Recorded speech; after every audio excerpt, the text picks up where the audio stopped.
नमस्कार शेतकरी मित्रांनो, आपल्या सगळ्यांचं स्वागत आहे शेती एक शेती या आपल्या हक्काच्या यूट्यूब चॅनलवरती.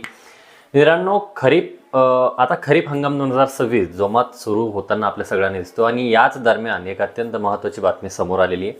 15 जुलै 2026 पासून संपूर्ण महाराष्ट्र राज्यात ई पीक पाहणीची जी काही प्रक्रिया आहे तर ती नव्या रूपात त्या ठिकाणी सुरू होत आहे. गेल्या काही वर्षांपासून आपण ई पीक पाहणी करतो, पण यावर्षी केंद्र सरकारच्या DCHMH ॲप्लिकेशनच्या माध्यमातून 100% पीक पाहणीचे निर्देश त्या ठिकाणी देण्यात आलेले आहेत.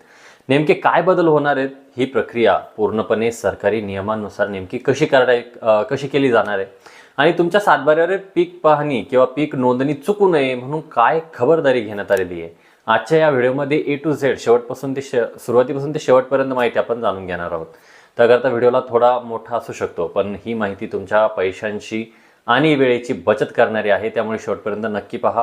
कारण सर्वात पहिला बदल म्हणजे आपले ॲप्लिकेशन मागील वर्षी काही त्रुटी होत्या, यावर्षी पूर्णपणे दूर करण्यात आलेल्या आहेत. या नवीन DCHMH क्रॉप सर्वे ॲप्लिकेशनमध्ये ॲक्युरेसीवरती विशेष भर त्या ठिकाणी देण्यात आलेला आहे.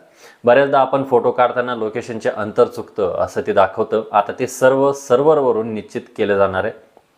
दुसरा महत्त्वाचा बदल म्हणजे जर तुम्ही शेतात असताना इंटरनेट नसल्यामुळे फोटो अपलोड करू शकला नाही तर काळजी करण्याची गरज नाही आहे. तुम्ही ऑफलाईन पद्धतीने फोटो काढून ठेवू शकता आणि जसे तुम्ही नेटवर्कच्या रेंजमध्ये याल तसा तो डेटा आपोआप अपलोड त्या ठिकाणी केला जाईल.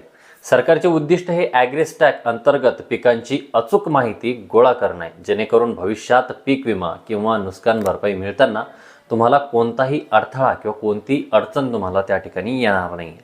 आता आपण विचाराल की हे सर्व मला जमेल का, किंवा माझ्याकडे स्मार्टफोन नाही आहे तर मी हे करू शकेल का?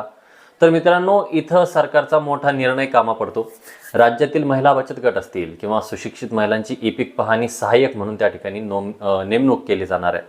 तुमच्या गावातच आता हे सहाय्यक उपलब्ध असतील. जर तुम्हाला स्वतःला ई पीक पाहणी करणं तांत्रिक कारणास्तव कठीण जात असेल तर तुम्ही या सहाय्यकांची मदत त्या ठिकाणी घेऊ शकता. त्यांच्या प्रशिक्षणाचे काम सध्या जिल्हा स्तरावरती जोराशोरात सुरू असताना आपल्याला दिसतं.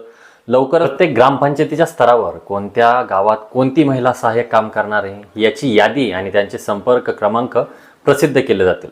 आपण ही यादी आपल्या चॅनलवरती नक्की शेअर करण्याचा प्रयत्न करू, जेणेकरून तुम्हाला धावपळ करावी लागणार नाही.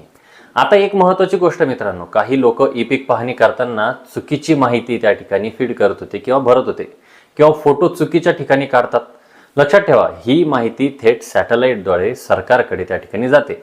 जर ही माहिती चुकीची असेल तर भविष्यात तुमच्या सातबाऱ्यावर चुकीची नोंद म्हणून शिक्का मारला जाऊ शकतो. त्यामुळे जेव्हा तुम्ही स्वतः किंवा सहाय्यकाकडून ई पीक पाहणी करून घ्याल तेव्हा पिकाचे नाव, सर्वे नंबर आणि फोटोची स्पष्टता या 3 गोष्टी स्वतः खात्री करून घ्या.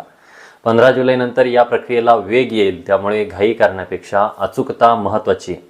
मित्रांनो, ही माहिती जितकी महत्त्वाची आहे तितकीच ती शेअर करणं सुद्धा गरजेची आहे. कारण आपल्या शेतकरी बांधवांच्या ग्रुपवरही हा व्हिडिओ पाठवा, जेणेकरून कोणाचीही ई पीक पाहणी मागे राहणार नाही, त्याचबरोबर ती चुकणार नाही. तुम्हाला या प्रक्रियेबद्दल काही शंका असतील किंवा ॲप वापरताना काही समस्या येत असतील तर खाली आम्हाला कमेंट बॉक्समध्ये कळवायला विसरू नका. आपण त्याच्यावरती व्यवस्थित प्रश्न उत्तरं घेऊ किंवा ज्या वेळेस ई पीक पाहणी सुरू होईल त्यावेळेस आपण आपल्या चॅनलवरती डिटेल ई पीक पाहणीचा व्हिडिओ घेऊन येऊ. नवीन प्रोसेस कशी करायची ती सगळी माहिती घेऊया. त्याकरता व्हिडिओला आत्ताच सबस्क्राईब करा, चॅनलला सबस्क्राईब करा, व्हिडिओला लाईक करा आणि या व्हिडिओला आपल्या इतरही शेतकरी बांधवांपर्यंत शेअर करायला विसरू नका. भेटूया अशाच एका नवीन माहितीसहित नवीन व्हिडिओसहित. तोपर्यंत धन्यवाद मित्रांनो.